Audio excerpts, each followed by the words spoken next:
ನಮಸ್ಕಾರ ರೀ ಕೊಪ್ಪಳ ಮಂದಿಗೆ. ಬೆಳಿಗ್ಗೆ ನಾ ಹೊಂಟಿದ್ದೆ ಹೊಸಪೇಟೆ ಕಣವಿ ವೀರಭದ್ರೇಶ್ವರ ದೇವಸ್ಥಾನ ದರ್ಶನ ಮಾಡ್ಕೊಂಬರೋಣ ಅಂತ.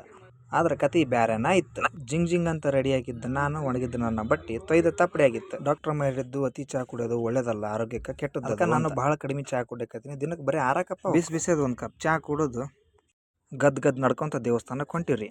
ಈಗ ನೋಡಕತ್ತಿರಲ್ಲ, ಈ ದೇವಸ್ಥಾನದ ರಸ್ತೆ 13 ವರ್ಷದ ಕೆಳಗೆ ಹಿಂಗಿದ್ದಿಲ್ರಿ. ಚಿತ್ರದುರ್ಗದ ಹೆದ್ದಾರಿ ಇದಾಗಿತ್ತು. ಈ ರಸ್ತಾದೊಳಗೆ ಹೋಗ್ಬೇಕಾದ್ರೆ ದೇವಸ್ಥಾನ ಮುಟ್ತೀವೋ ಇಲ್ಲೋ ಅನ್ನೋದು ಎರಡನೇ ಮಾತು. ಮತ್ತೆ ಇಲ್ಲಿ ಬಕ್ ಬರ್ಲಿ ಬೀಳ್ತೀವಿ ಅನ್ನೋ ಭಯನ ಜಾಸ್ತಿ ಆಗಿತ್ತು. ಹೆಲ್ಮೆಟ್ ಹಾಕೊಂಡು ಪ್ರಯಾಣ ಮಾಡೋದು ಕಲೀರಿ. ನನ್ನಂಗ ಬಕ್ ಬರ್ಲಿ ಬಿದ್ದು ಮನೆ ಮಂದಿಗೆ ಮೂಲ ಆಗ್ಬೇಡ್ರಿ. ಸ್ಥಳ ಪುರಾಣದ ಪ್ರಕಾರ ಈ ದೇವಸ್ಥಾನ 900 ವರ್ಷಗಳ ಪುರಾತನದ್ದು.